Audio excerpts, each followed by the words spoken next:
Njangako mukwano gwonna. Kati oyina amagezi. Nze njagala oleka akasajjaako. Nga bw'onoosigala n'akakasajjaako okagenda kukuba kakuwangula amannyo. Oyagala kufuuka mali buttole. Kwegayirira linda omwana wange yeebaka. Nowanje. Omukazi omukazi. Awulira oti.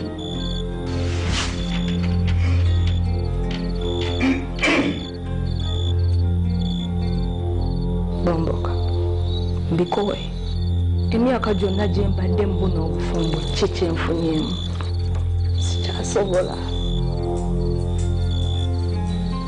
Ensobi gye nali nkoze mu bulamu bwange lyegi.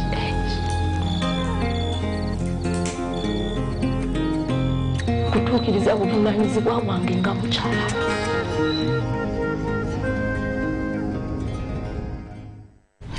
Well, thank you so much. Maurice, I'll just get to you from the more ideas. Yeah, this is your piece of work. It's a demo for the film named Stain. So basically there's a whole other film.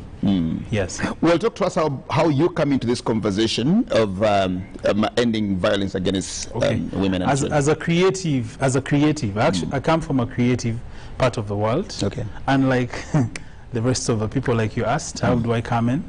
So as a creative director and a filmmaker, I thought, what other way? Because I see these things happening every day. I mean, in our homes, I'm a father, I have daughters. Incidentally, then I come from a background of a barracks. So growing up as a child, I kept seeing all these anomalies taking place. You get the point? So they usually say that a writer or an artist sheds his sickness on paper. This means that what you have in your mind is what you do, is what you bring out. Just like a song. So basically, that's how I was only giving you a background of how I came up with this film. So while other people make policies, others call the shots, now me as a filmmaker, I thought, why don't I coin something down that will probably change perceptions, that will alter mindsets, that will kick out prejudices. You get it? Because in this one wonderful world, God created a man and a woman. So basically this film attempts to right the wrongs that are actually taking place in the world.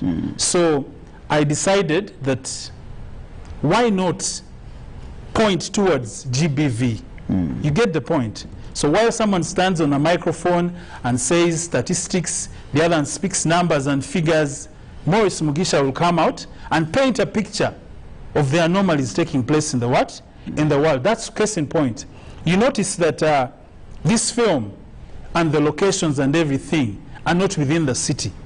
Because half the time when you leave your village, you come to the city, sometimes you don't want to go back, or sometimes you play the blind eye. You get the point, you don't know what is taking place. But Maurice Mugisha and the team decided to go far away, where actually this location is Kasese. You get it? You did that in Kasese? Exactly.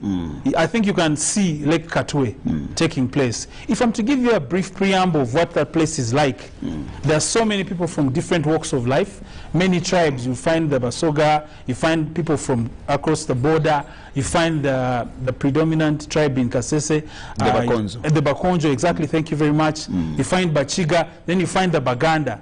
So in this film I decided to amalgamate a husband who is a Westerner and a wife who is a Muganda. You get the point? Then they have this child. However, the woman comes with the child in a relationship. You get the point? So they try to leave. This woman is around 26, 27 years, so decides to have a man who is above 40 years for her husband, hoping that probably things will do what? Will go okay. But somehow within the household, things go amiss to a point that this woman decides not to just sit back and lay back, you get it, but decides to go ahead and work in the salt mine. And if you know something about that salt mine, there's sodium chloride and ammonia. Those are those gases that take place when the whole process takes place. When the sun hits the waters, there's what they call the rock salt. So she goes and mines. I don't know if you took a good look at the woman hitting the ground. She couldn't stay on the shores because of the shores you earn very little. So you don't you actually don't make up, you know, because the husband is maimed, he has a wound on the leg, so he can't step in the water, so he can't go out and work. Then she has a child on the back. What am I saying? I'm not only trying to exhibit suffering or anything. I'm trying to reflect my aunties. I come from the western part of Uganda. So my aunties, I have aunties like that, who hustle, who have 2, 4, 5 kids. This is reality that I'm trying to paint here. Okay. So I'm speaking from the bottom of my heart. Okay.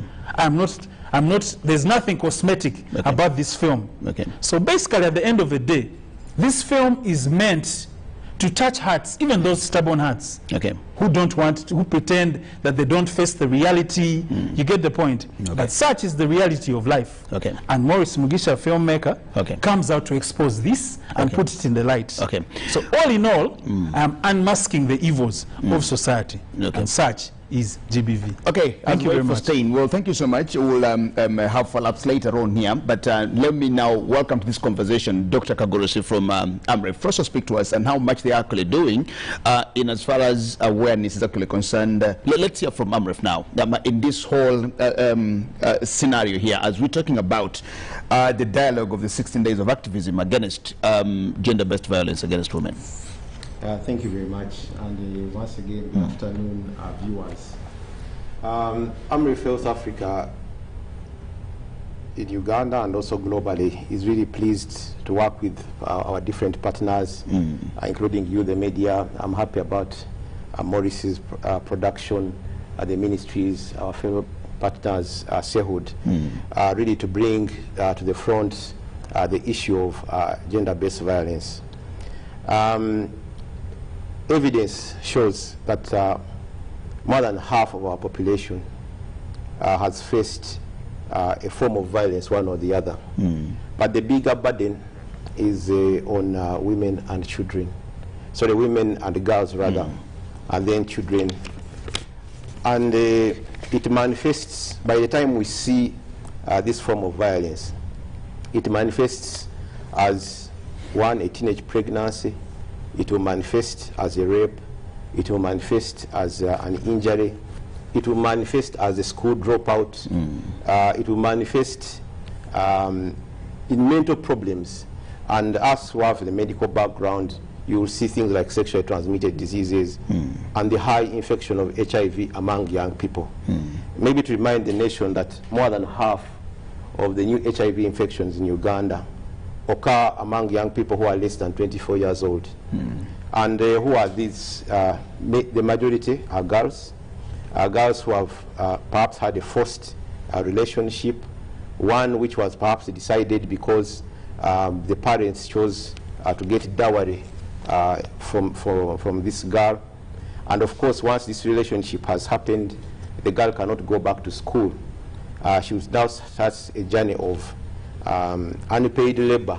She'll work all her life. A girl who's supposed to have grown out to be like Miss Nakafero here, or Rebecca Kadaga, will now eternally face this violence. And this is the human face of gender-based violence. So as AMREF, we really want to bring this to the surface and to tell Ugandans and the world that the world is paying a very high cost of loss of what would otherwise be very good human capital in form of educated girls who are contributing to the economy, and they are being lost because of the violence that they face. And there's nothing like as bad as or confidence killing as if you've had this young girl who is really trying to become a responsible woman, and she faces violence. Her confidence will eternally go down. Sure. And she will never come back into the surface to say, okay, I am here maybe seeking a job. It takes a lot of effort to bring up such girls. Okay. And that's why we are going for prevention. Okay. Secondly, that's why we are campaigning for increased investment. We are campaigning for using evidence-based approaches, and also to bring to light, like Maurice has mentioned.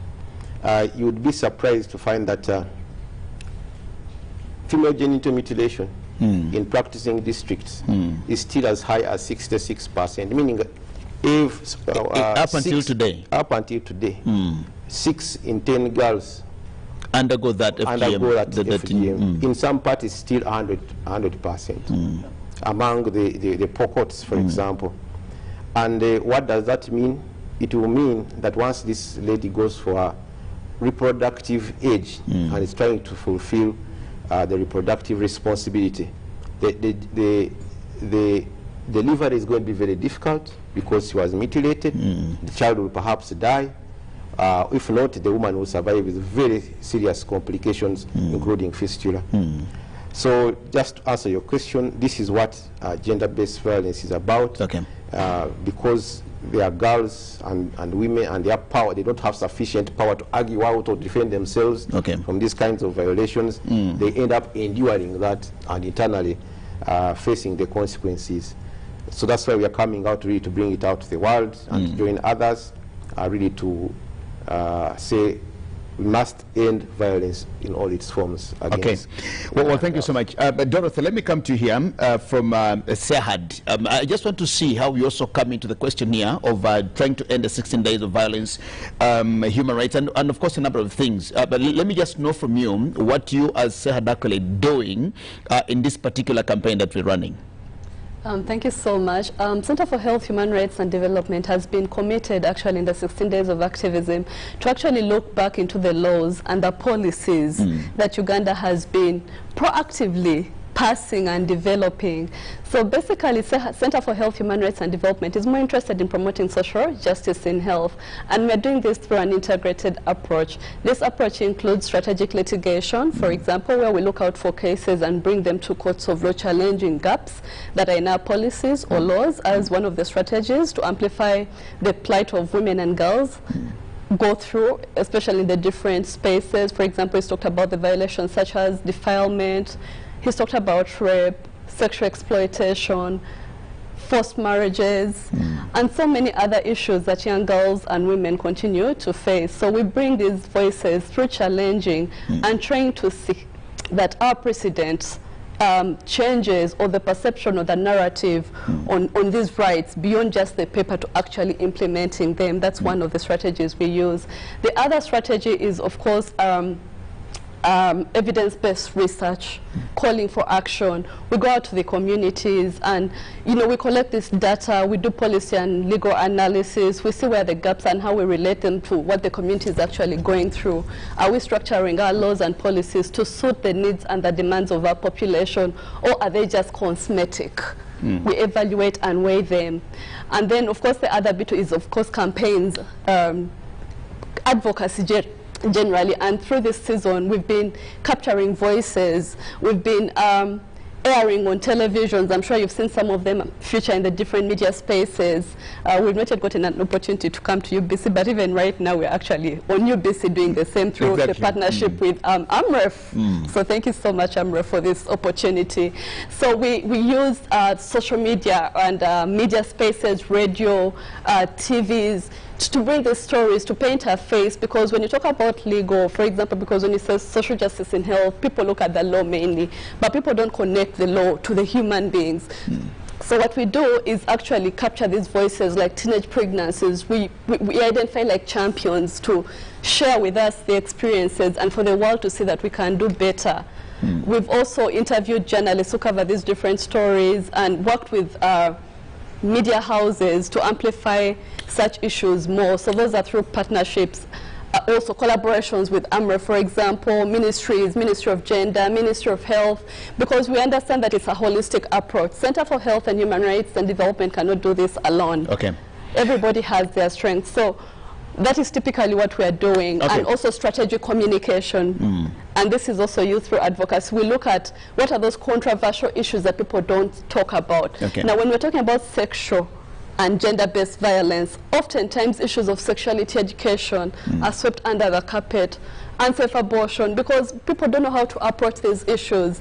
So we take advantage of our legal background to go into the communities, find out people's perceptions about these contested issues, and design tools or communication tools that people can relate to. And the messages are designed specifically for the different targets that we want the message to reach out to. Like if it's Ministry of Gender, Labour and Social Development will go to the laws that fall under that docket and frame those messages for policy change or legal change. Okay. If it's CSOs, collectively, what advocacy tool can we use so that these issues are not shied away from and not just left to SEHAD, for example, and the list goes on. Okay. Academia, for example, we value research too, so we find that these partnerships really help us eventually come up with a holistic approach in terms of messaging and languaging. Okay.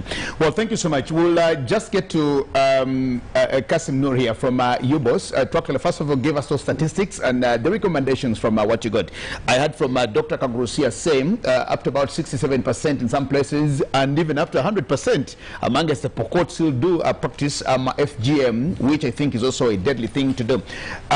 Noor, if you are with us and you can still hear us, please go ahead and speak to us. We need to hear from you. Talk to us about those findings and the possible recommendations that you also gave that need to be worked on. If you can hear us, we are where you are.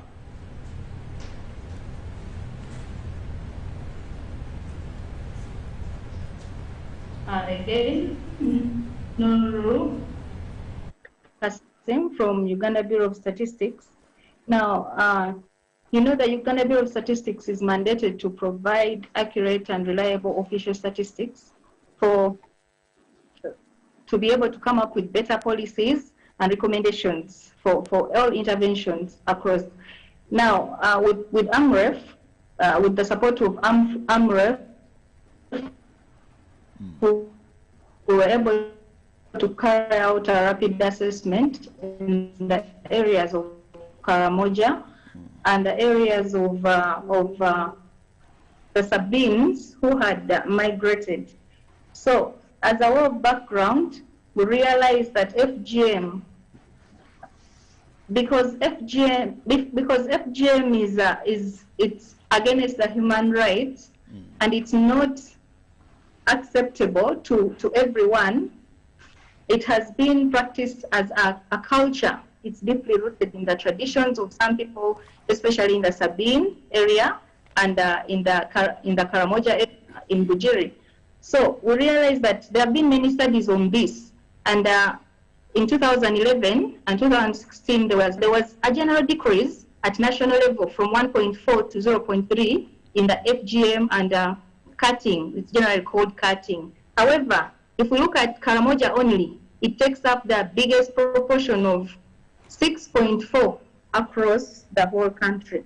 So with such a proportion, AMREF, through its interventions, requested the Uganda Bureau of Statistics to carry out a study to establish this magnitude at lower levels and to also establish if there are several factors that could have ignited this, because there was a reported escalation in the previous years compared to the 2011. So what were the possible factors that generated this?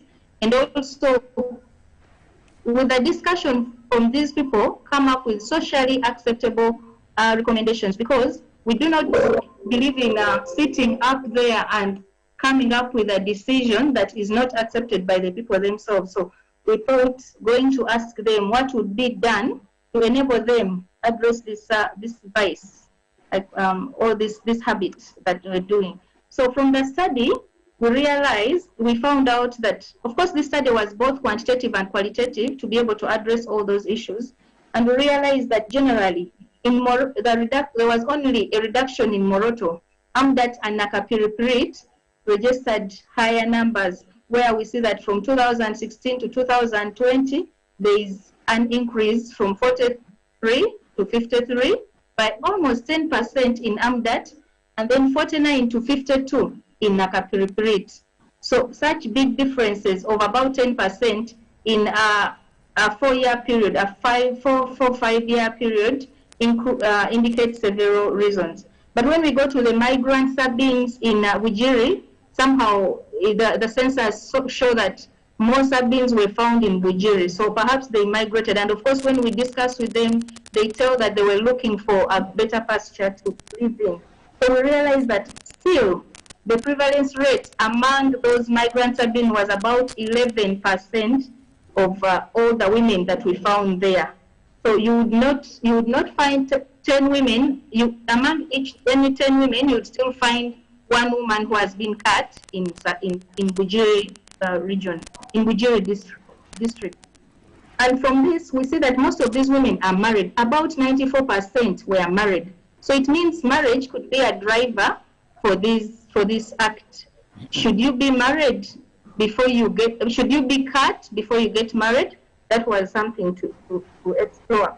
We also see that older women were mostly cut, and the average years for cutting was 16 to 18, and we realize that that is the age for getting married.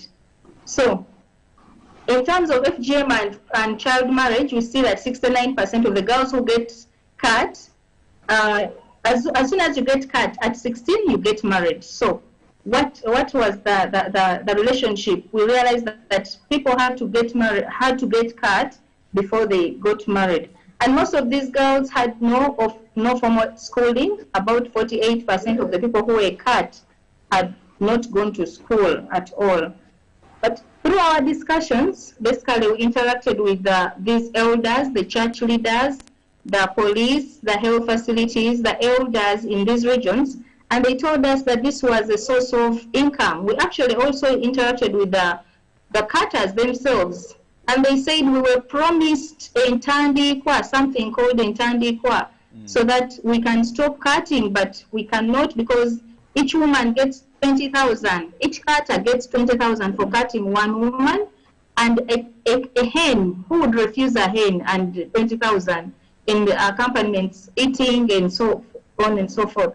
And of course, in the rural Karamoja region, among the Pokot and Tepet, we see that these girls who are cut fetch more dowry. If you're cut, you fetch more dowry because you accompany your man. You are a woman, you're not a girl as a woman who has not been cut.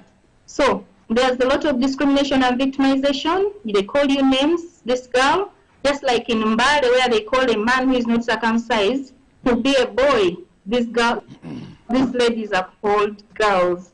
So there are lots of beliefs. They also believe, for example, in Bujiri, you realize that the women believe that the men believe that their women they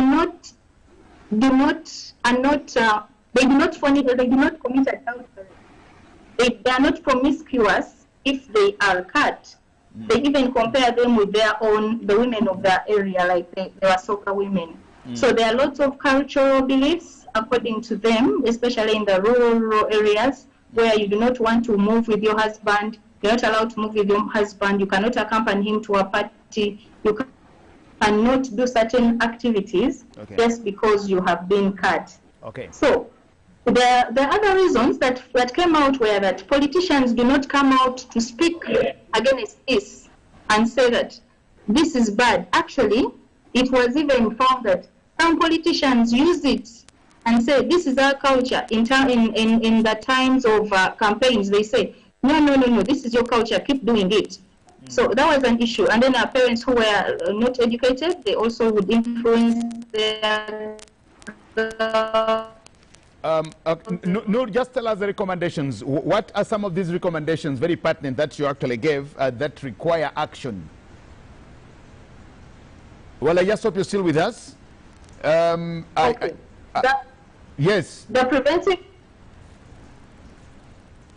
The recommendations stem from the preventive mechanisms where we realize that we are suggesting that there is a law between our country and the neighboring countries where we see that.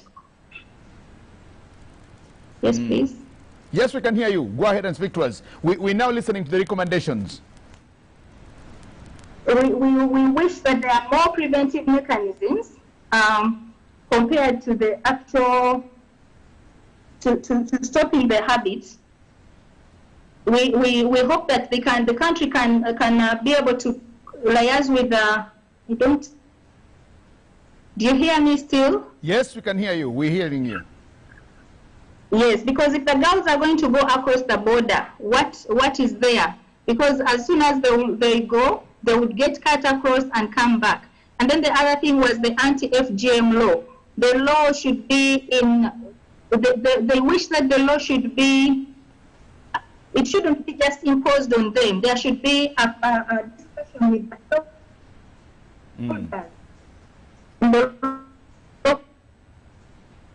leaders,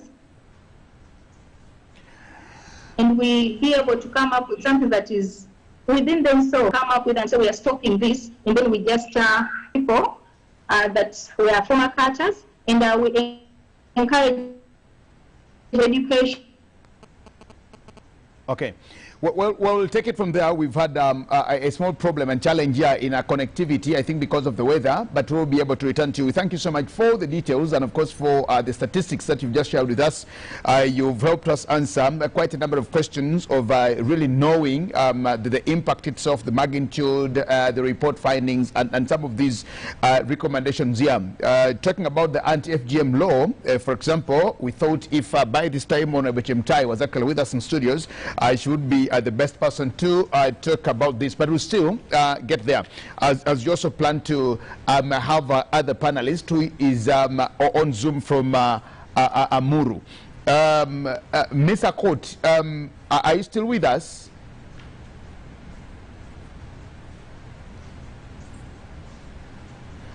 Okay, well, I think Akot has also just got a problem. Now, coming back to studios as we organize also in virtual space, I also expect to be joined by Akot, can you hear us?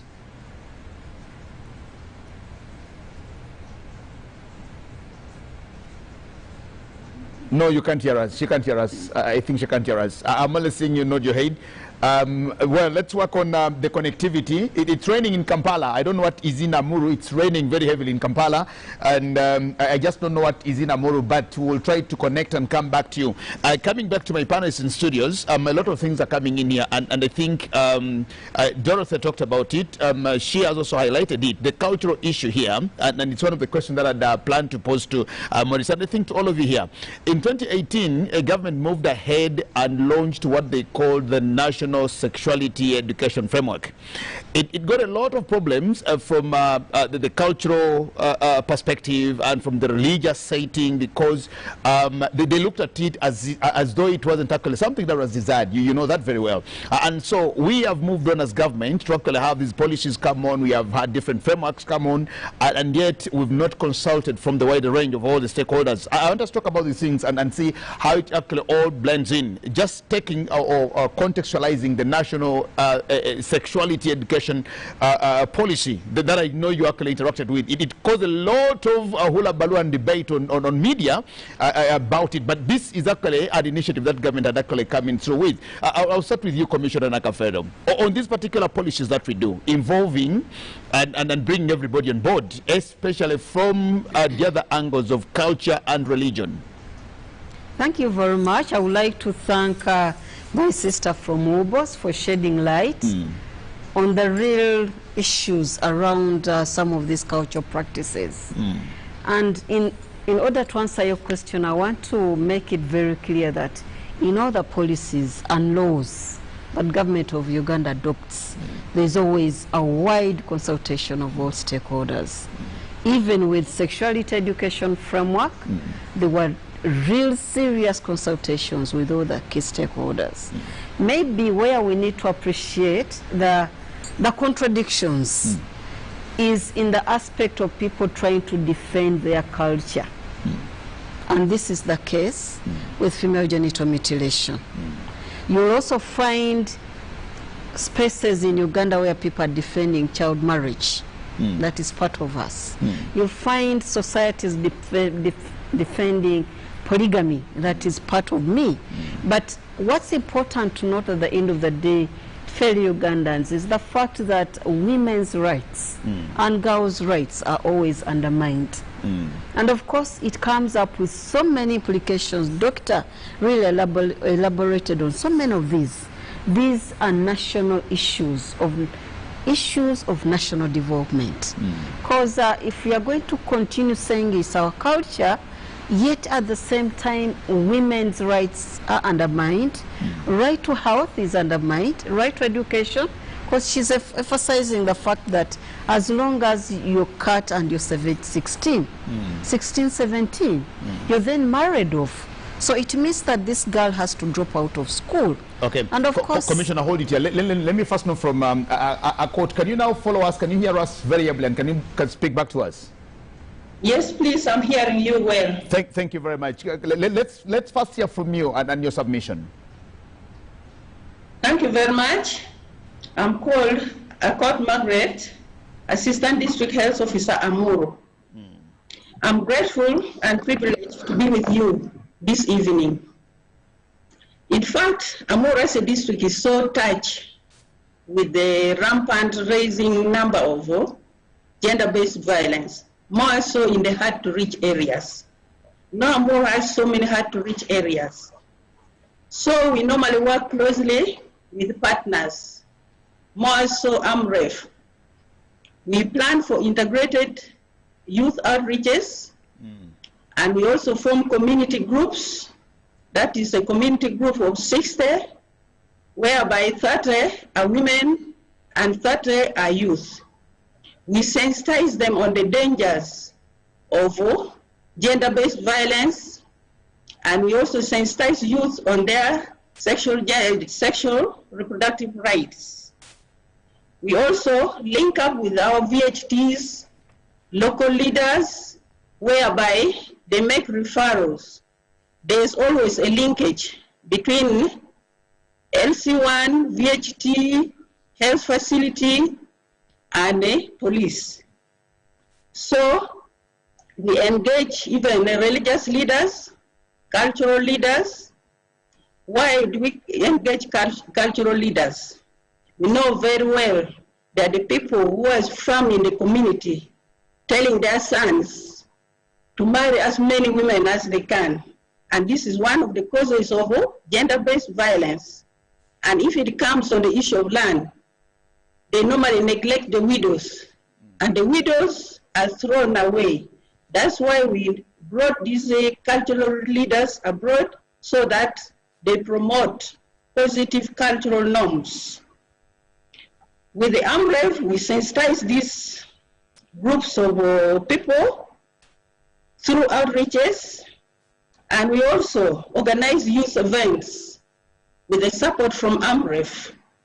During these youth events, we sensitize them a lot.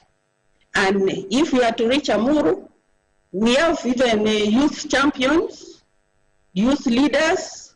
They go and sensitize fellow youth. After we have sensitized them, they go deep, because there are some areas in Amuru you can take even 2 days without reaching. So those are the areas we feel we should really work hand in hand with the AMREF.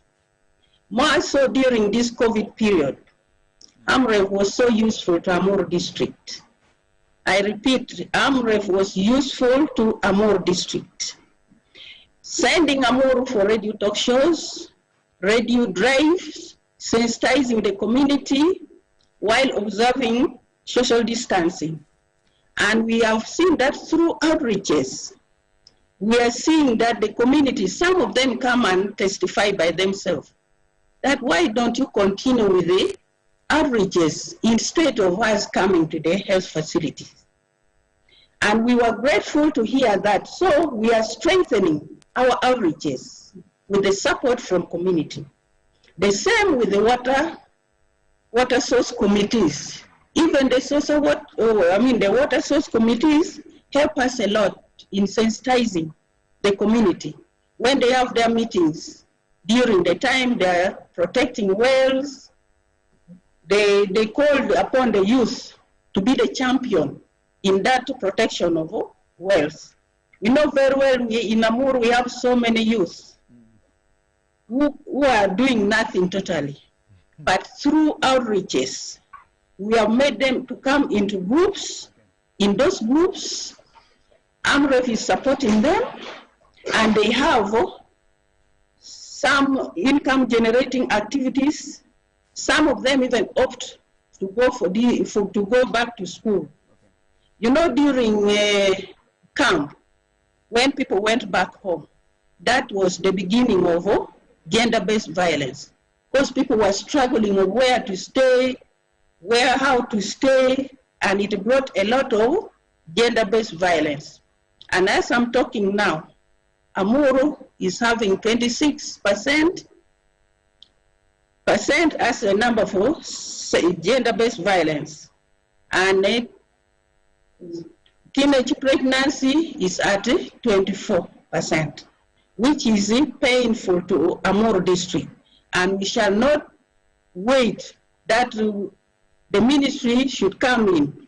We normally have a different implementing partners, and AMREF is taking lead among these IPs. So this is the state of Amuru district as I talk now. Okay. Well, thank you so much, Assistant Commissioner, just right there, Assistant DH, District Health Commissioner from Amuru. Yes, well, thank you so much. We've actually got that very good discussion from you, and we'll come back to you, but we thank you so much for enriching us with this information that you've just given to us. And I think the situation in Amuru is actually also a very bad one. Now, remember, Amuru is one of Uganda's districts that are at the border, and the porous borders that we have is also costing us a lot of things. We heard from a court there, actually not from a court, but from Anur, who said that the cross-border movements also need to be managed. And I remembered, I think it was sometime last year or in 2018, when the government of Uganda and the government of Kenya met in Moroto. They talk about these issues of moving back and forth from one country to the other. And remember, these are people who share and have the same cultures. Let me come to Dorothy on this particular one, because I saw you nodding your head when we talk about the sexuality framework that government actually passed, and it had a lot of tantrums here and there from especially the religious leaders and the cultural leaders, putting that into context that they need to be part of the processes. Thank you so much. So the issue of sexuality education in Uganda remains controversial, and it will continue remaining controversial for as long as we're a conservative country, morally upright, as we want to call ourselves. We'll keep on sweeping issues under the carpet. The issue of the sexuality education framework is dear to us because we deal with young people at Center for Health, Human Rights and Development. When this framework was passed, it was actually after a country ban on all forms of sexuality education in the country, and SOSEHAD was, perturbed. We wondered why you would ban this relevant information nationwide. So we actually went to court. We have a sexuality education case that we still are waiting for the final judgment. Still in court? Yes. But while we were following up on this matter, along the way, the Ministry of Education picked up the issues and actually passed this framework. It is a good framework, and I really want to thank the Ministry of Education actually for the initiative it took. I know that it took so many consultations with different stakeholders, but till to date, it's failed to be implemented as we would have wished to. Why? Because of the opposition, or this word that we normally call opposition. And who is opposition ideally? People who don't agree with us or the ideologies when we start talking about the human rights approach. So sexuality education has faced a setback majorly because most cultural leaders or institutions were first of all biased by its name, sexuality education. Sexuality education, yes. Are you going to teach our young and the people? category is in there because the person read that whole policy. I also read that whole document. And one of the issues that to actually talk about their way, the ages of consultation, talk about children of below 3 years to talk about sexuality and all the things to involve them and engage them. So that was the misconception again. And again, it goes back to how do we capture as media also.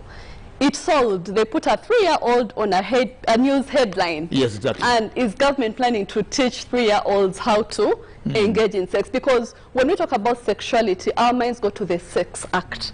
We do not look at the holistic understanding of what sexuality education means. And when you look at this framework, actually, it breaks down.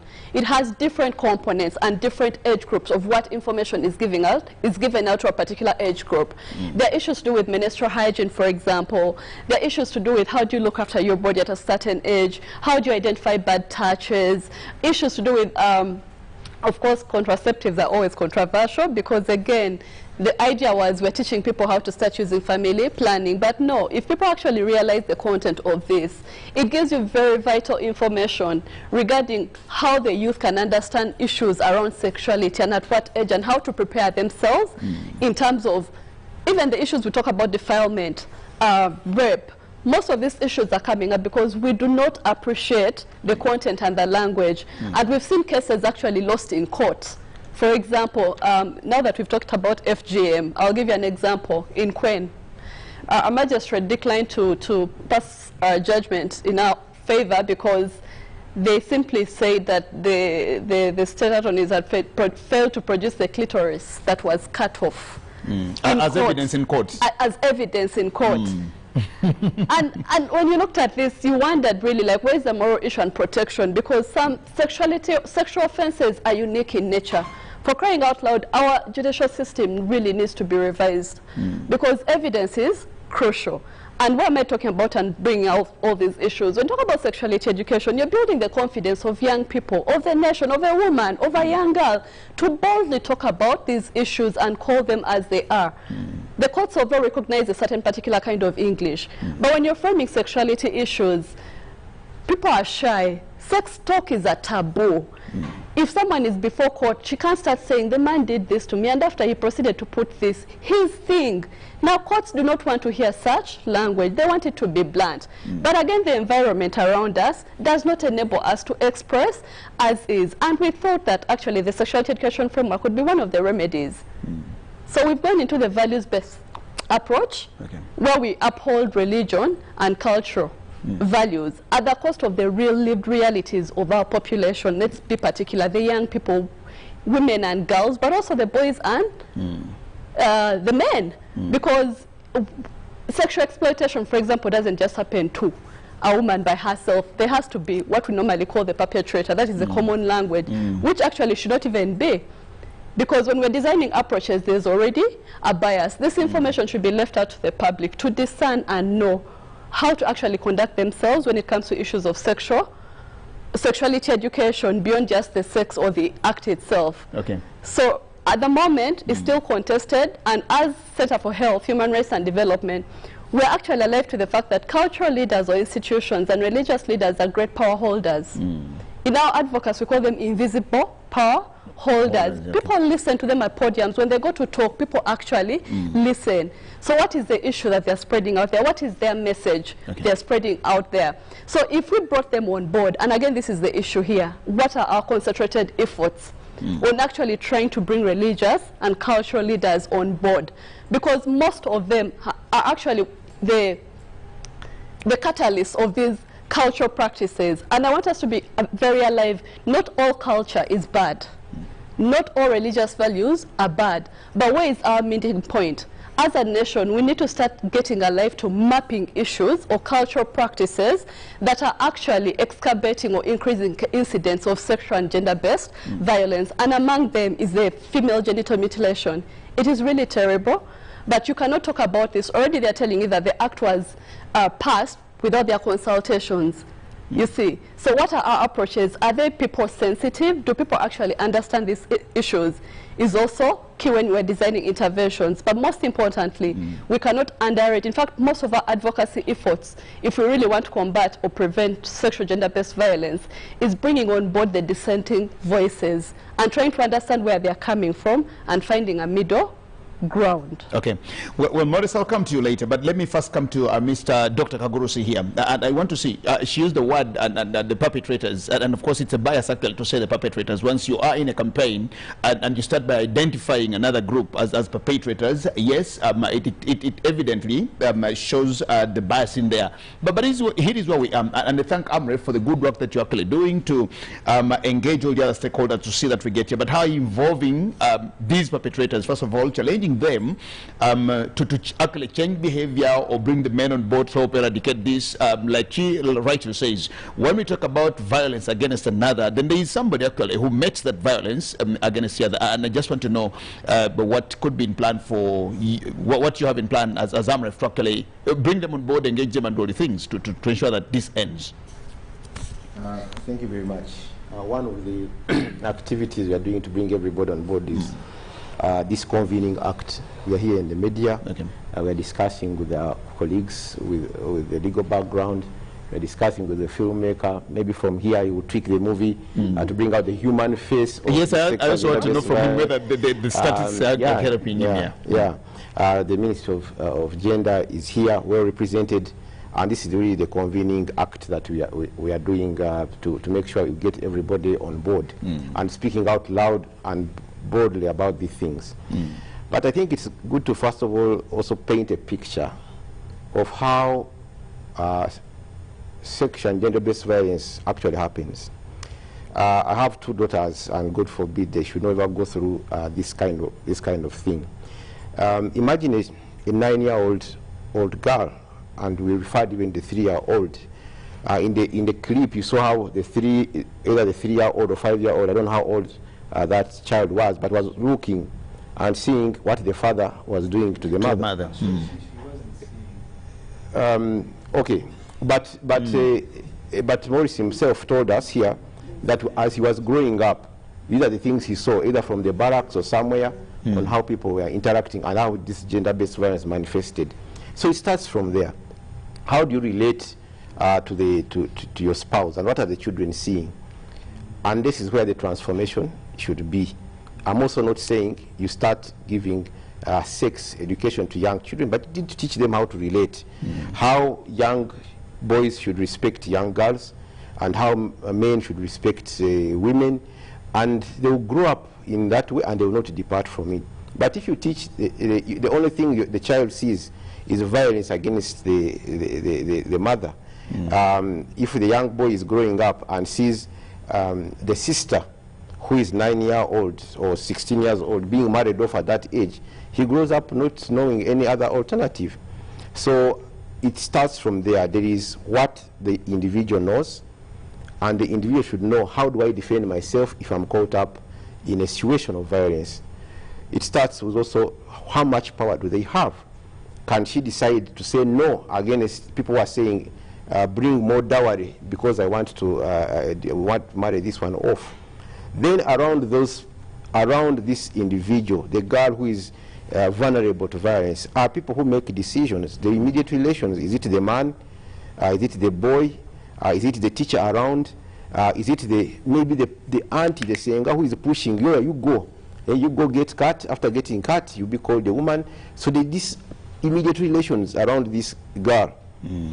And around these now who are living in a certain community, they are the cultural leaders, traditional leaders, the politicians, who are either loudly silent about the violence or who are not doing anything.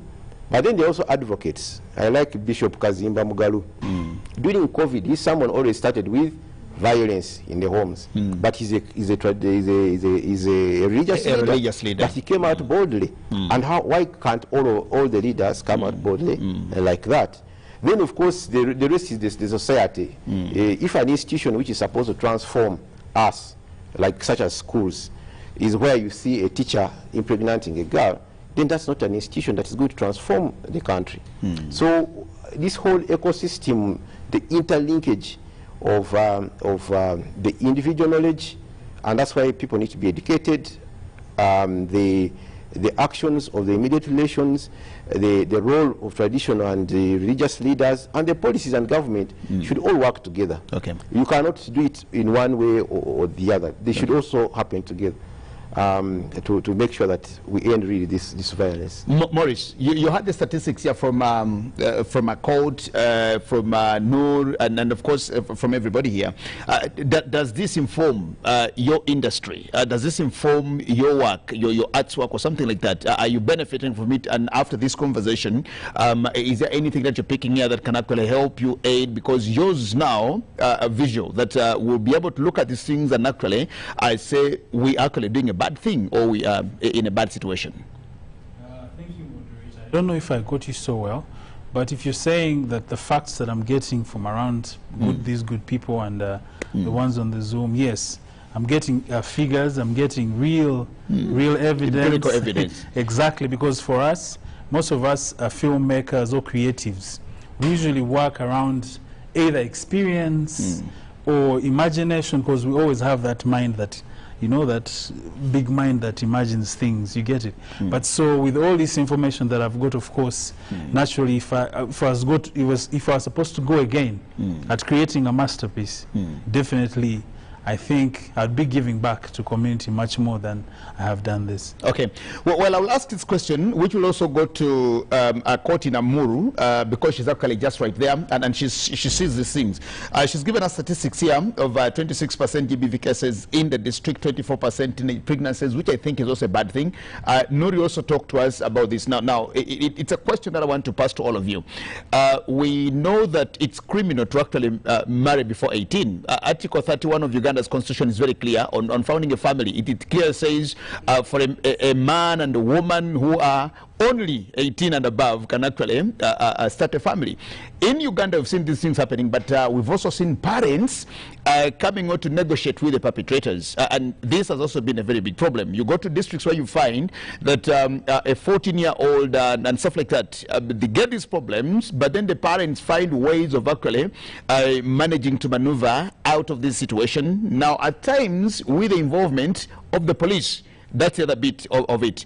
It's on record that the world's second youngest grandmother is actually Ugandan, from either Busolwe or Butareja, thereabout, at just the age of 28. Now, that also brings us to the social development question. How will we be able to actually socially develop this country if we have grandparents who are only 28 years of age? And you're only thinking and looking at the cycle. Because if you are a grandmother at just 28%, now that means you never went to school, or you can even never go to school, and the chances that your daughter and their granddaughter or grandson will also grow and go to school is actually, it becomes a vicious cycle of now just having a population that is that dependent forever. I want you to attempt this, but I think, Nuri, if you're ready with us there, please, could you attempt that first before I come back to studios where we are? We can see you, and we now need to hear from you.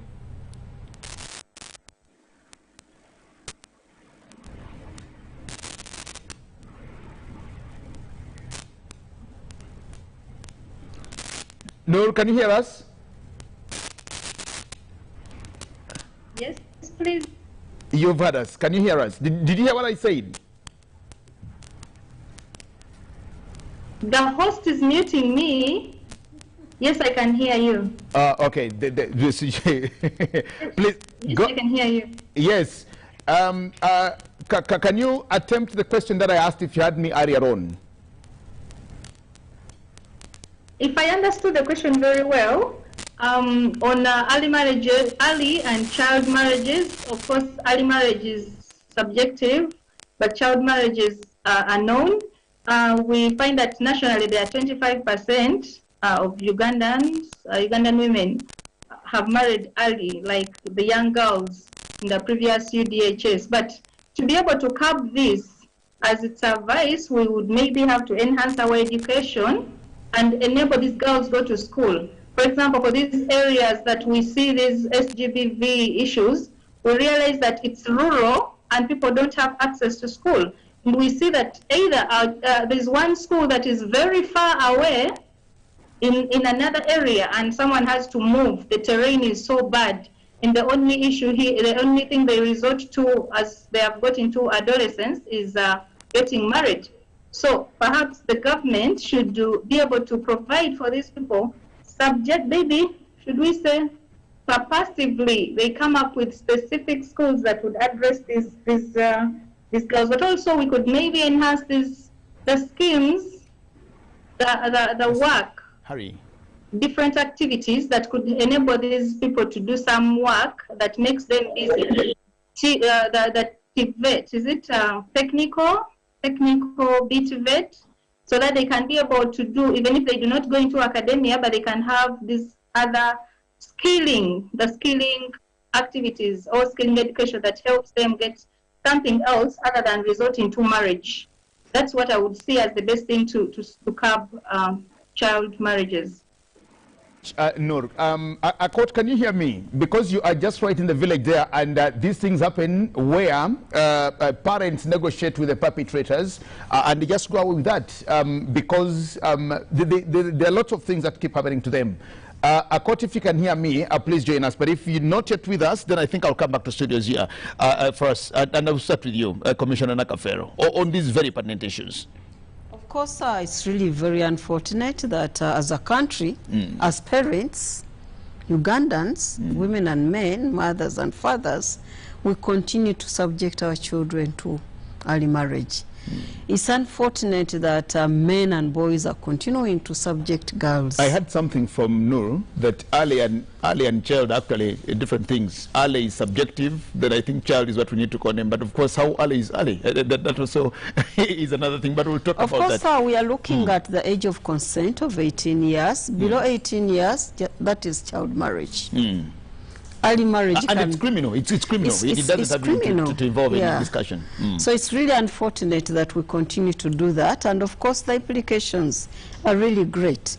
Because if this girl is becoming a grandmother at the age of 28, then it means that herself, she never stepped in school, her daughter never stepped in school, and even the grandchildren are not going to school. And of course, it's a vicious cycle. When you miss out education, you miss out so many opportunities. And of course, living a life of dignity. However, we are also saying that as we work towards the elimination of all these forms of violence, these girls also need a second chance. Can we take them back to school? Because that is the option that we have if we are going to make them into productive people that are going to contribute to national economy. They still can go back to school and pursue their education. And of course, this has to be a collaboration, serious collaboration between parents. The minister has said yes, but a lot of more support has to come from the parents to be able to look after the grandchild, to give this girl time to go to school and stay in school. And of course, it's also, the onus is on us, especially men and boys, to desist from defiling these young girls. Otherwise, it's going to be a very challenging circumstances for all of us. Dorothy, on that particular one, on these issues, the criminality, first of all, of marrying off young girls to the perpetrators, but also to the conniving parents, because of quite a number of things. The illiterates, all the things. And just imagine now, if you are a grandparent of just 28, and you allow your daughter, who is a teenager, to also get into marriage and stuff like that, and these things keep happening. Even when we do infrastructure development and have all the outer belts built here, all the expressways, all the good roads from here to Kitgum and everywhere, but when we have a social fiber, if we have a social fiber that is not developed, then I think we'll be wasting a lot of time as a country. Thank you so much. And I want to relate with Commissioner Angela Nakafero. She rightly put it. The issue of criminality is actually no question, because the Constitution of the Republic of Uganda, 1995, as amended, of course, is quite clear. 18 is the majority age where a boy and a woman or a man can consent to actually form a family. But then again, we have a problem when it comes to laws speaking to different issues. We have the Marriage and Divorce Act, for example, the Customary Act. All these speak to different ages, and at a certain point, they actually point out to 16 years, for example. And these are archaic laws. These are really old laws that we should be now tackling and thinking deeply about, either striking them off so that we are clear. Because but the Constitution is supreme. Actually, anything that is in contravention of the Constitution is actually supreme. But there's always a misinterpretation also, because people always raise a defense of, you know, there are these laws also that are supportive. So I think it goes with the country sitting down and actually mapping out laws that are still relevant and not relevant when it comes to these issues. The Constitution is clear, but even how many people know it? And then if I'm a human being, I'll naturally look at a law that defends me, that looks out for my rights. I'll not look at the law that speaks to the real truth of the issue or the matter. And then when it comes to issues of sexual offenses, I'm telling you the reality. When we go to communities, because we work in districts also, Bujiri, Buyikwe, Mayuge, Koboko, when you go there, the issues will always come up as one. Poverty has been a leading cause of early child marriages. Now, what even is worse is when you're trying to pursue these matters in the courts of law, before you even put your case facts together, you hear that the parents negotiated with the perpetrator. Out of court? Out of court, like either a goat has been given in, at the cost or the expense of this girl. Remember that this voice is challenged. She is looked at as a young person, so her opinion will not matter actually in these negotiations. But no one is thinking about the burden this girl has been left with. If majority, actually, even when we say girls are being married off at 16, I think we're shooting higher. It starts from 13. When you go to deep down there, cases start at 13, but biologically, are their bodies ready? These are the questions. Who is talking about the criminality of these issues? COVID came. Most of our girls were forced to be locked up with their abusers, because abusers do not come from far away. They are within us. Our fathers, our uncles, our cousins, because we also have to be alive to the fact that our idea of gender is man, boy and girl, or man and woman. But there are other diverse issues that we're shy to talk about. There are those who are non-binary, for example. We've heard about, those contested issues. But do you want to say that a fellow girl cannot molest a fellow child at home? These cases are actually real. So how gender sensitive are we? We have the Uganda National Gender Policy, for example. All these are beautiful laws. Uganda, for crying out loud, has been pro-gender sensitive, but they remain on the shelf. The right people that need this information is actually down there. So when it comes to issues of access to justice, sexual offenses have been one of the hardest cases to actually prosecute successfully. One, the issue of our design, the structures of our courts, in terms of the justice system. We need to look at these. If we have an anti-corruption court that is special, a unit, maybe it's high time, gift Ugandan women and girls and the public, gift us with a special sexual offenses court. Not the family court, because no, family because court is family more is also, you go through the normal procedures and all, but cases of sexual violence or abuse cannot wait. Imagine forced to keep sperms of your perpetrator because it's evidence, or a nika, or freezing clitorises like one of the magistrates advised. How practical is this in our criminal system or justice? How? So I think I implore that we need to revise our justice system when it comes to sexual offenses. Otherwise, all these beautiful laws and policies will continue remaining as a fat joke and a fallacy. Then, rightly, educate, educate, educate. All of us assume that people are elites, but illiterates are so many in Uganda, like the percentages compared to the elites is crazy. And yet these are the people who are going through that same vicious circle. Can we come up with strategies? Because already civil society organizations in partnerships have been actually pushing through joint advocacy for sexual and reproductive health rights for communities to be empowered with the necessary information. The ministries have shared. There's no single day I've asked the Ministry of Education for a copy of the framework, and they do not give it to us. But how do we collectively ensure that this beautiful information does not remain with the elites and goes to the downer, the grassroots, for example? Okay. The justice referral pathways. We're talking about this today, but if a girl was defiled, would she know where to trace from justice? Do I report to court? After court, what happens? And then also the nature of our criminal system when it comes to these cases is the government against the perpetrator. Now, most state attorneys are probably busy, or some of these issues are expert issues. Can we encourage more state briefs, like where people can actually have the liberty to bring on board private lawyers? Because you know where there is money, there's that urge to push for justice. Things are not taken for granted. I think we really need to review this holistically. Otherwise, these cases will not stop despite our beautiful laws.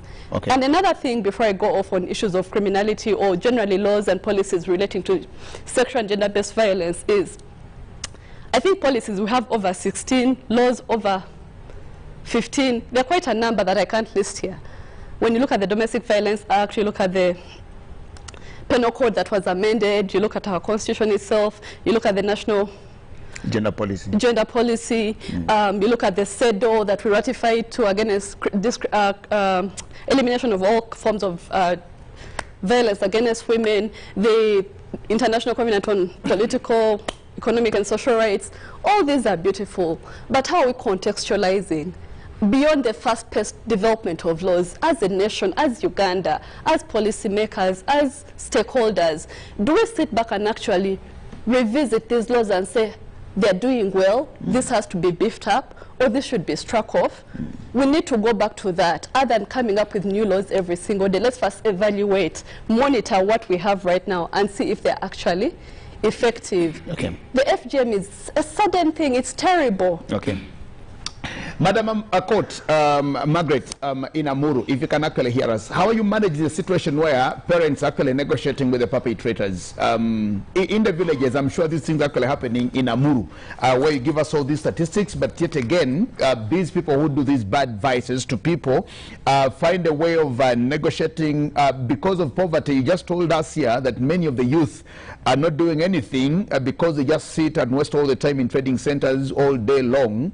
They are capable of doing things. How are you managing that situation of finding an amicable situation out of the law? Thank you very much. As a district, we have our CDOs, that is Community Development Officers. We normally work hand in hand with them. And as you said, our mothers or fathers are very good at getting bribery. We have been sensitizing them that now your daughter has been defiled. Wait. You don't know the status of that man who has defiled your daughter. And you are getting this money. This money is not equivalent to your daughter's health.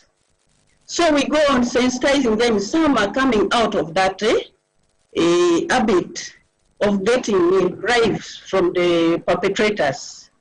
And we also use our VHTs and the local leaders to go down in the community, that is the hard-to-reach area where gender-based violence is rampant. We move there together with them. We also move with our community development officers. We gather information from them as to who has been giving bribery. We go to them through the local leaders. We sit with them, discuss, and sensitize them on the danger of accepting those briberies. And of course, some of them want early marriages for dowry. We also sensitize them. This dowry is not equivalent to your daughter. Your daughter might be a future president. You never know if she continues with the studies. So in urban areas, they have realized that getting bribery does not work. We are still fighting the urban areas. So we are happy. Our CDOs are on their toes all the time, moving in the community, sensitizing them. As health workers follow them during outreaches, we also sensitize them.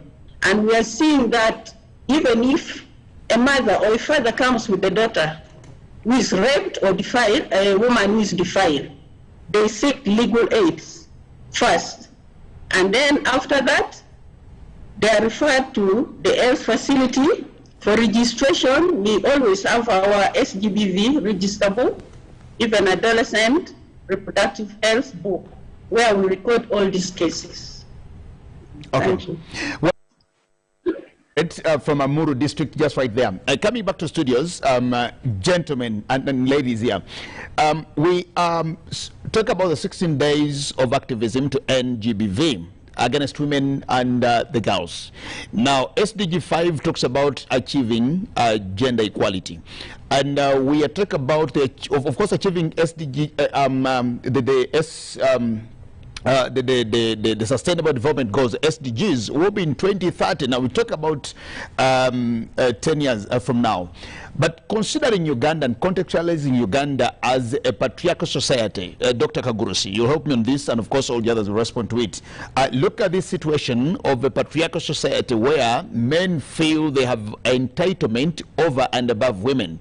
Do you think that SDG number 5 of equality, gender equality, will actually be achieved 10 years down the road, or we will keep making these discussions and conversations on TV, in conferences, on virtual, on TV and everywhere, and by 2030 we'll still be talking about possibly an escalated problem or something thereabout? Will you please help me on this? We are here for this, but do you think that the patriarchal society that we live in, that gives men entitlement, can actually enable and help us achieve this goal by 2030? The patriarchal society we live in is perhaps even centuries old.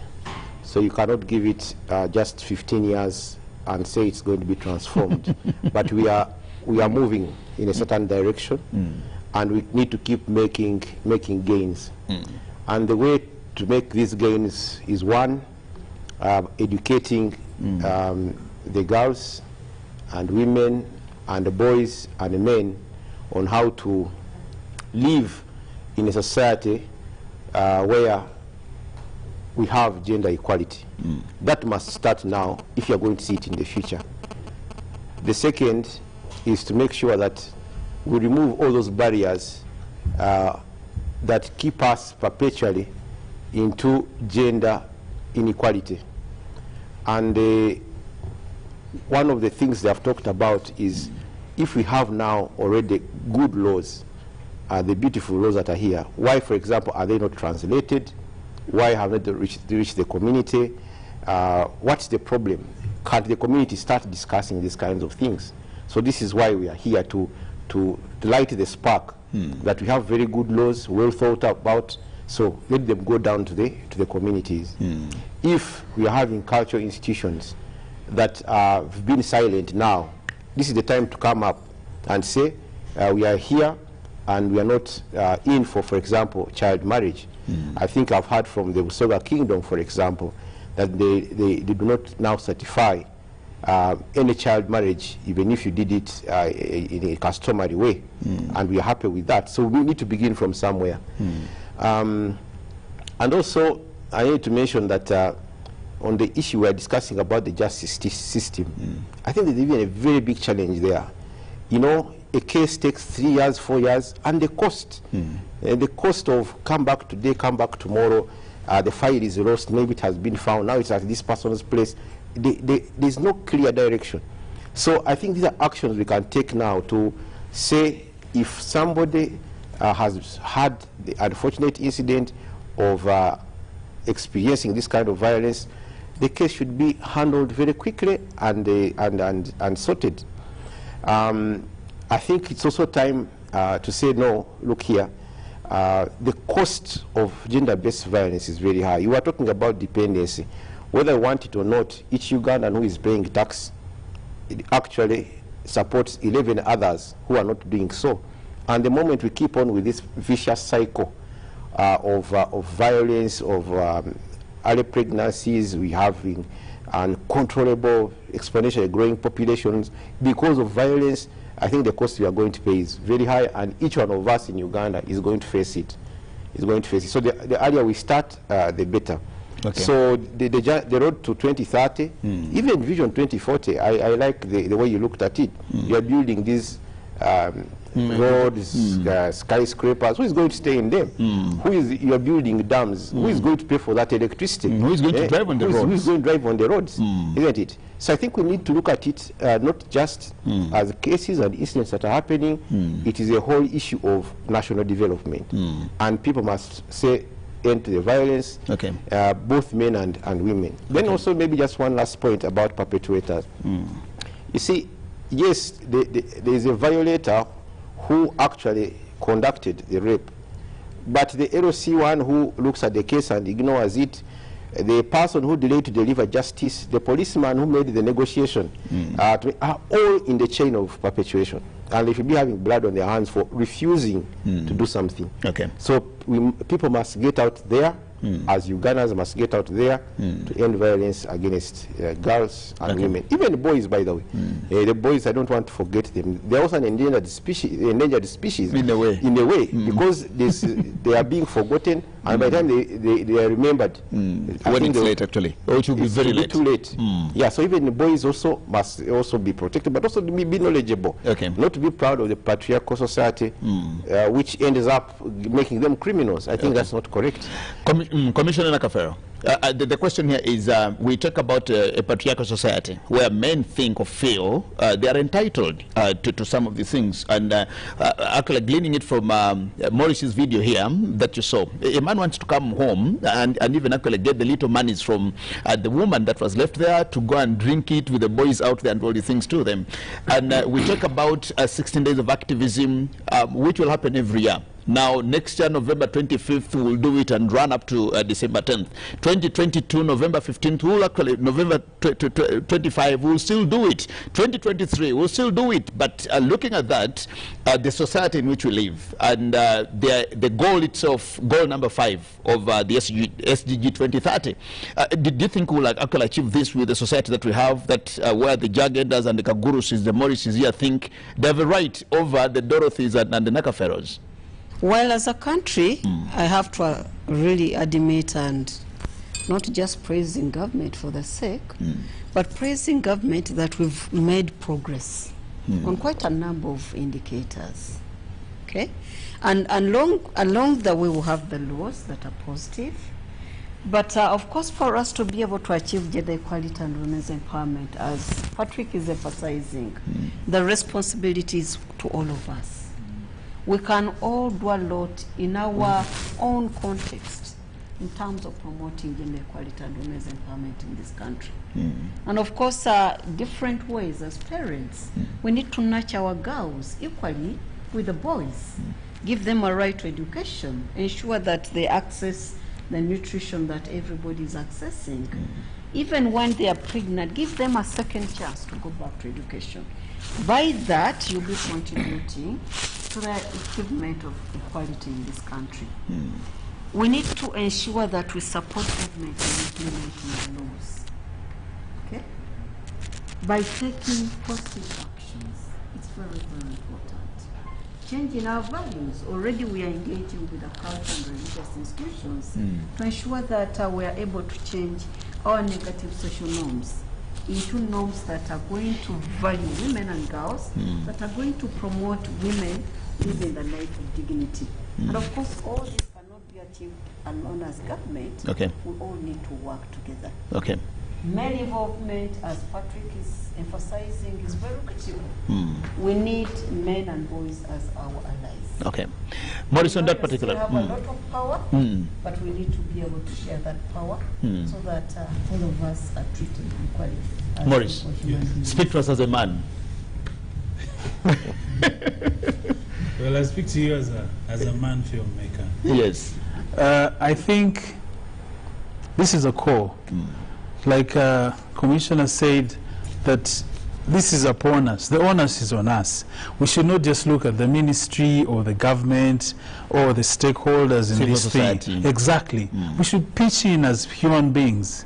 You get it? If you're a father in a home, how do you behave? Like, how do you treat your wife? If you're a boyfriend somewhere, because I've seen cases where a young man of 23 years is busy hitting on a young lady. He's not married her. He hasn't paid dowry. He hasn't. The parents probably don't even know this boy in the picture. But you find him fighting with a girl. You get the point. So I think we should just not even look at people who are grown up in homes, because that's how we always kind of contextualize it.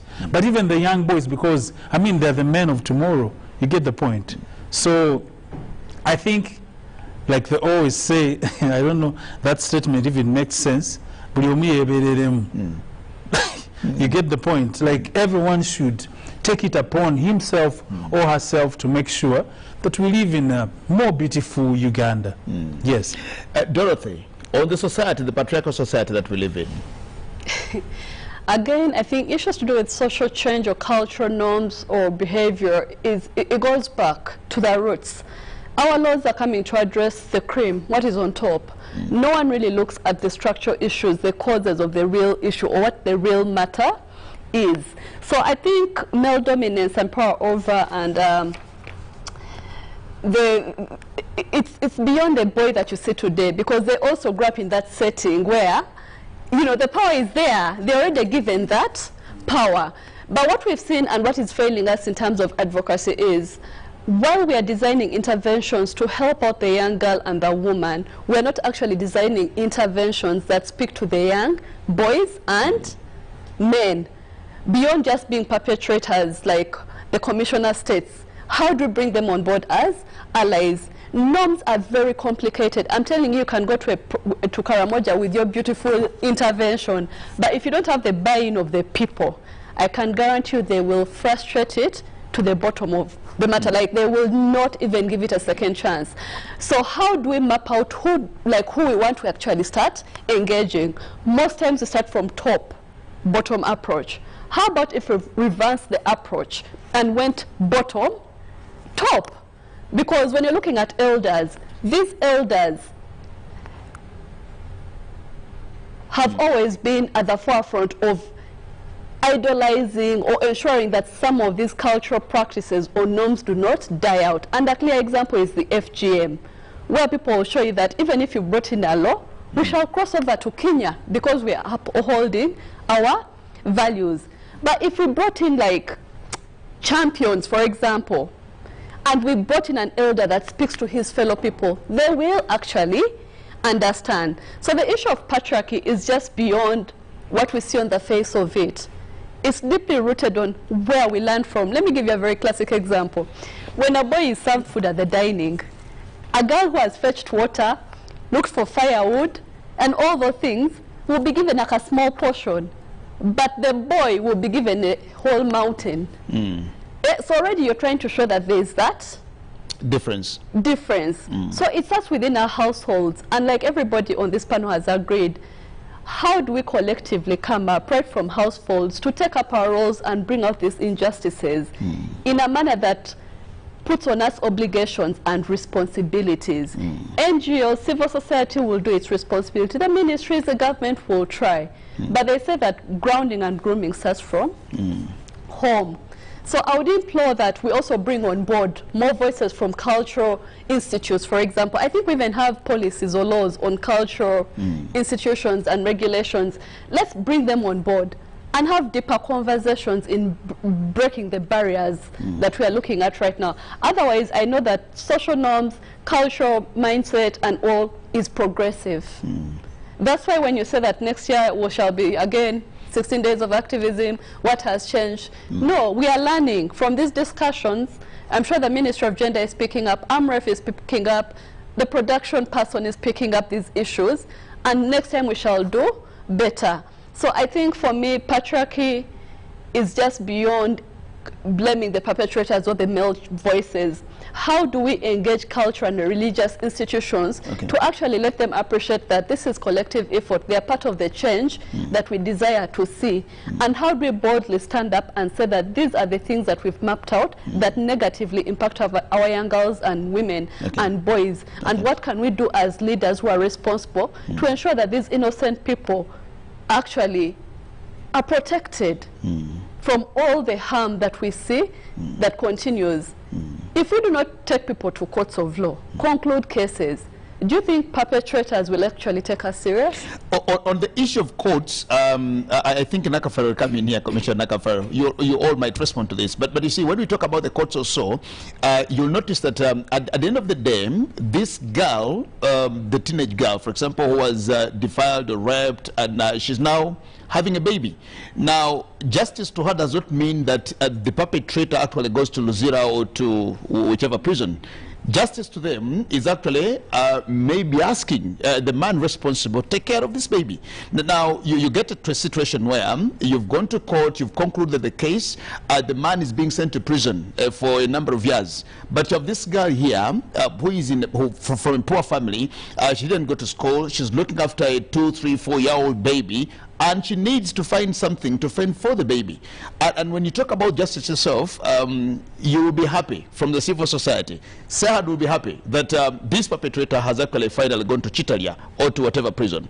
But then the girl here is actually not looking at that as justice because she has nobody. Sahad is not going to find food for my baby. Sahad is not going to take my child to school. Sahad is not going to pay for my rent. And they would rather think that actually the justice system brings these people to responsibility. Let's talk about that issue also, because we talk about justice, we want these people to actually go to prison. But does justice mean the same thing to all of us, including this baby and the mother of the baby? And Nakafar, I think you need to respond to this. Thank you very much. Of course, it's a little bit more complicated than we look at it. But of course, when we are under the courts of law, we are looking at the laws. And the essence of the law is to deter the vice. And in this case, the vice of environment. So when we are with our land friends, the issue is have this puppet waiter serve his point, serve his sentence. His sentence. And that is the law, and that is what we are pushing for. Along the way, we are also saying that these girls also need to be protected. It doesn't mean that they need to be protected in the hands of the perpetrator, but they can be equally protected in the arms of the parents and the communities. Because if you take it that this girl goes with a perpetrator, it's going to be a vicious cycle. But if we can have this girl being retained in a parental home, being given a chance to go back to school, the life of this girl is going to transform for the better. Actually, I think yes, from that angle. But Dr. Kagurusia talked about something where it actually takes longer. Now look at a situation where maybe the defiled girl was 16 years. Of course, that's an underage. And the case is concluded 5 years later. Now a 16-year is now 21. The baby, the pregnancy that time has now turned into a 5-year-old baby. Now you look at a girl who has actually now grown of age. She's 21. Yes, no longer vulnerable. She was before. You have a baby who is 5 years. She needs to go to school like all the other children around. And now the case is being concluded 5 years later. When the girl is 21, the baby is 5 years, and they're saying, please go to jail. For 7 years, and this girl is actually asking, and the parents are also now looking, because what happened initially, ab initio, was because the parents were actually in that state or situation where they couldn't afford for the baby. Now the girl is 21 and they're living out of fate. So I think these are the conversations that all of you need to engage in from the civil society mostly. Sehad, you know, that's why it all takes us. But do you want to respond to that? Yeah, just a little bit. Yes, just a little bit. Actually, I was talking about justice in courts.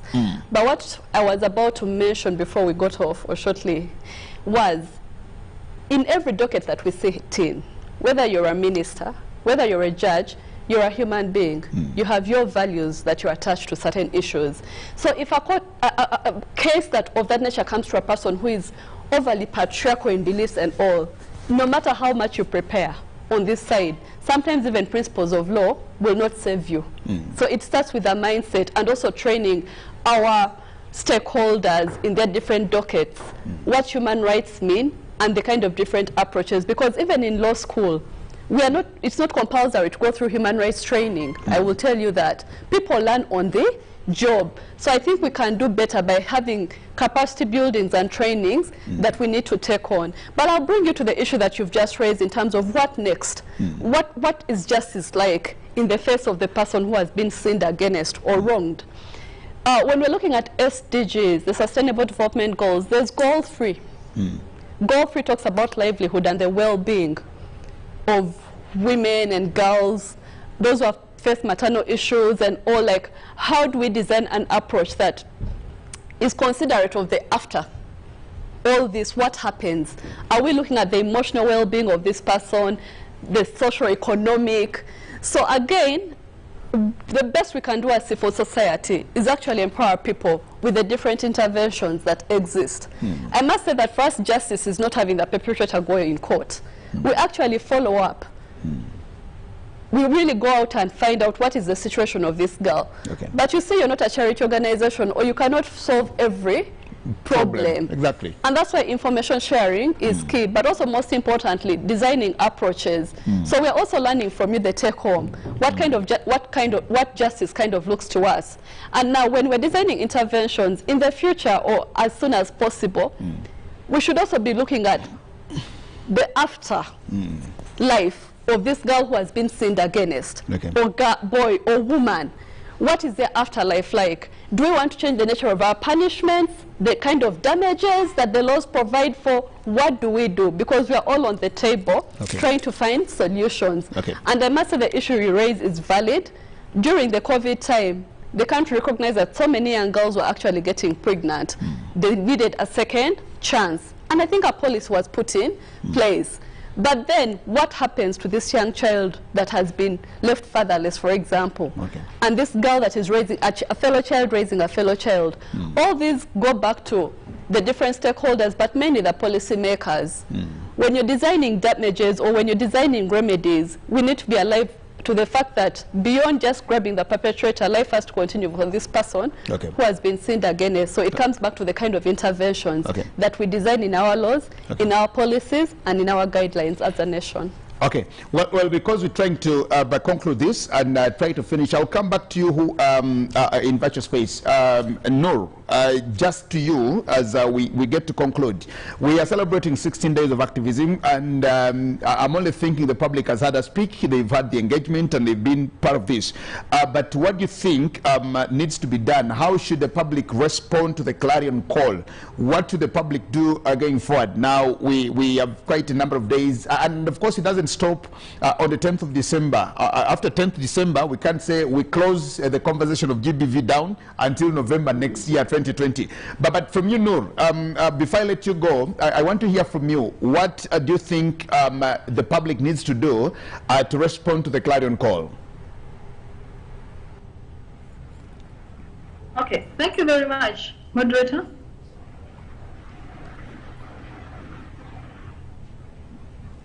Yes, go ahead and speak to us. We can hear you. All right. On the Zoom here, I see you still speaking. Well, I would like to first go back to the issue on the patriarchal society.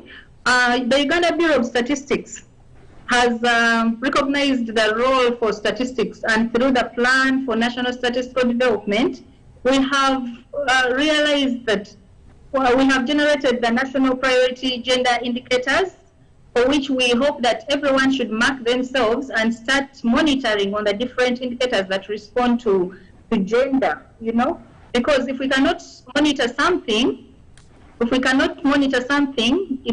appreciate it, if we have not the data, we can't appreciate it, and if we can't monitor it, then we cannot know the progress. So on that issue of whether we shall be able to achieve the SDG 2030, SDG 5 in line with the 2030, we believe that since people have recognized, look on the panel here, on the screen, I can see 4 gentlemen, and 3 gentlemen, and they're all talking about this issue of SGBV. That is already a step, and then plus the laws in place, and also the fact that we have different frameworks that are enabling us to monitor. Right now, we have the Equal Opportunities Commission, that is also ensuring that there is gender and equity budgeting across the different organizations, the government institutions. So that also shows that somehow we shall achieve something. We shall not remain the way we are in terms of gender issues. So for me, in line with what should we do, I think we still have to, I still want to agree with everyone here who say we need to come up with different programs that touch us from home. I used to watch my parents, my father cook, wash, sweep. Can the men also do this? Can we come up with models? A gentleman, can we see doctor here come up with a video and show us when he is cooking at home and life is good? Recently, a certain musician, Waiki Bender, he was showing when he's washing the baby and cleaning the baby, and it did not seem difficult, you know? So everyone on social media was saying, hey, a man can wash, a man can clean a baby. It doesn't feel bad to also do such things. So if we keep up with the models who people can believe in, then it can be good. But also, we need to empower these religious leaders in the mosque and the church. If we go to the mosque every Friday, can we bring on board the Interreligious Council so that they talk to these people and tell them, even if you're a Muslim man, you have 4 ladies, you can be able to do this. The Prophet did this. As a Christian man, Jesus did this. He was able to do this for his, even fed the poor. That can be able to help everyone change their mindset and not be there and say a man is a man. Okay. Just because a man is above in the Bible doesn't mean he cannot do certain things. And that can be able to address the issue of patriarchy. And also, I want to agree with Madame of SEDAP. She said the laws, we need to improve on the regulatory impact assessments before we come up with a law. You cannot just come up with a law and say, this is going to come out with certain output. It may not necessarily come out with the outcome you expect. Go down there and move with these people pace by pace, what works for them, and we'll be able to maybe come up with better interventions. But lastly, the different referral pathways for the GBV, can we empower them? For example, when we were in Sebei region for this FGM, the police, they would tell you that by the time they run to a certain area, it's hilly, it's mountainous, there's no fuel, you have to run and go and catch someone who is going to be cut or who is going to cut. It takes a long time and the roads are bad and he cannot and has no the resources. Can we help these people? And also the same person who is catching is also, like Madame said, he is also engraved in the culture.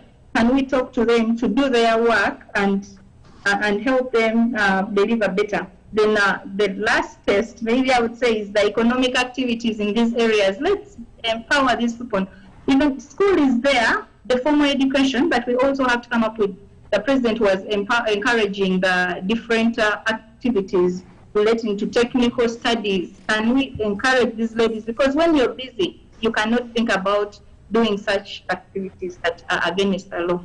Thank you very much. Thank you very much, Noor. And finally from you, Margaret Akot in Amuru. In just 1 minute, if you can actually also just conclude and sum it up, what do you think the public needs to do to you, Margaret, in Amuru, in just less than 2 minutes? Very much. To me, I feel we should empower women more and more. At the same time, we should also empower our local leaders, our VHTs and the CDOs, because these are community organs. They are always together with the community from January to December, and they go on sensitizing community about the equality. At the same time, health workers should also be empowered as they move for outreaches in hard-to-reach areas. And we know those are the worst areas in our community, like in Amuru. And even the poorest areas in Amuru is in hard-to-reach area. So if health workers are empowered by adding more human resource, I think we are going to at least spread the gospel of equality. Thank you. Well, thank you so much. I just want to thank my two panelists just right there on Zoom. Margaret Akot, the Assistant District Health Commissioner from Amuru District, thank you so much for engaging us and for being with us all through these 2 hours of discussion or conversation this very evening. And of course, thanking you also, Noor Kasim, a statistician from the Uganda Bureau of Statistics. We thank you so much because you also gave us a very good information and details on how to actually manage and go about with the discussion here. Now, as I say bye to you, I'll come back to studio and use just a minute for all of us here to say their final remarks. And I'll start with you, Dorothy. Finally, in just 1 minute, let the public know what they're supposed to do as a response to the clarion call. I think let's be all cognizant of the fact that change begins with us, and then to the political will. It's key for us to actually come up with laws and policies that the public can relate with, to be able to tackle these issues that we talk about or that are looked at from the domestic level if we really want to achieve gender equality. To the advocates, in terms of our interventions, let's be open to the fact that we are at different levels under advocacy, and let's frame messages to reach to the different categories of people, right from the grassroots to the sub-national to the national, and also best experiences on how other countries or models have been able to actually try to achieve the equality issue that we are grappling with as a country, to be able to prevent and avert sexual and gender-based violence in Uganda. Okay. Well, thank you very much. Dorothy Amron is a Campaigns, Partnership and Networks Manager from the Center for Health, Human Rights Development, CEHAD. We thank you so much for having allowed to join us and sparing this time to be with us this afternoon. Finally, from you in 1 minute, Mr. Filmmaker, Maurice Mugisha of More Ideas. Personally, as a media person, I would call upon people at home, because you see, home is the smallest community, but that's where these wonderful people of ours come from. We should take it upon ourselves in families to make sure that we raise our kids. This goes out to every parent. We should raise our kids in a manner that actually polishes them to look at, you know, the girl and the boy as the what? the same. Basically, I'm calling upon equality in homes, because that's where it should start from. By the time the state or the minister or the person with policies comes in, probably they have somewhere to start, because even if they did come in and did whatever they had to do, when this, the root is rotten, I think we are shooting blanks. Okay. So as a filmmaker, I'm also calling upon TV stations where you work, any media platforms.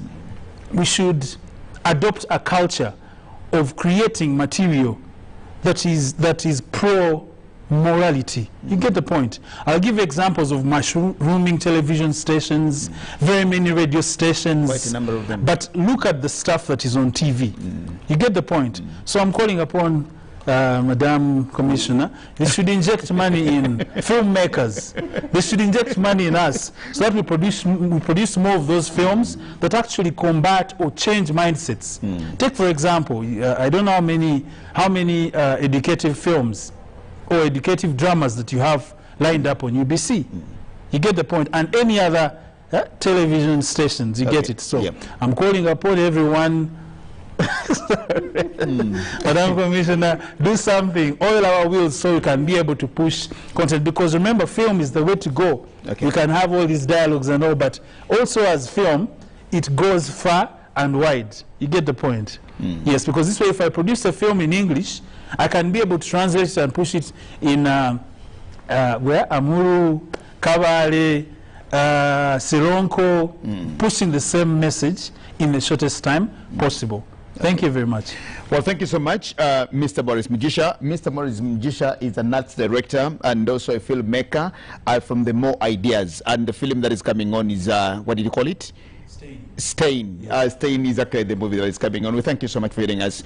Commissioner Nakafero from the Ministry of Gender, Labour and Social Development. In just 1 minute, let's conclude this. Thank you very much. As we conclude, I would like to make an appeal to all partners and government to increase the funding, because most of the interventions that colleagues have been talking about are interventions that we are currently implementing as Minister of Gender, Labour and Social Development. What we need is to scale up our interventions all throughout the country, so that these interventions can have impact on the lives of women and men, girls and boys in this country. So let's scale up the implementation of all this, and at the end of the day, women and girls, let's report cases and seek for justice. Thank you. Well, thank you so much. Dr. Kagurusi, Patrick, AMREF Country Manager, please, your final remarks. I'd like to take this opportunity to thank the distinguished panelists here and those who joined us virtually for the excellent conversation we have just had. I also like to take this opportunity to really call upon Ugandans from the smallest unit of our society, which is the family, really to go for gender equality. Having both girls and boys, men and women, living happy and productive lives should be everyone's vision. Let me also take this opportunity to thank our funders, the Kingdom and the people of Netherlands for actually making it true the campaign, the theme of this campaign, which is about funding, and really to say we as civil society and the people you see remain committed really to address the issues of gender that should build the strong fabric of our community. Thank you, UBC. I thank also my colleagues at AMREF really for putting this together. Thank you very much. Well, thank you so much, ladies and gentlemen, for having allowed to spare this time to be here tonight or this evening with us as we've gone through the AMREF South Africa talk show on creating increased awareness on GBV against women and girls, and of course also talking about this dialogue on the 16 days of activism against GBV and the harmful practices in Uganda. I specifically want to thank all of you. Thanking you, Dorothy from Sehad, thank you for joining us. I thank you, Morris Mugisha from the More Ideas, the filmmaker, for joining us. I thank you so much, Commissioner Nakafero Angela from the Ministry of Gender, Labour and Social Development. Dr. Kagurusi Patrick, I also thank you so much from AMREF, and thanking, of course, those on Zoom.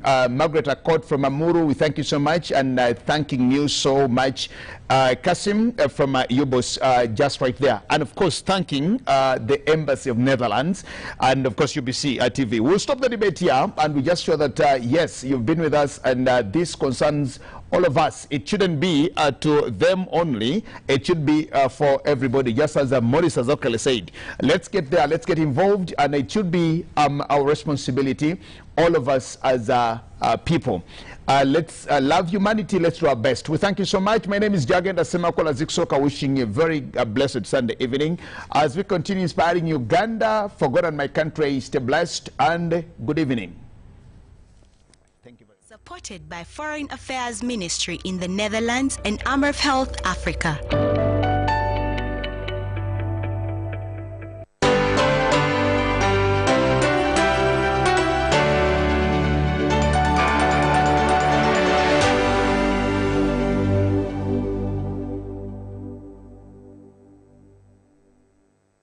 Double data.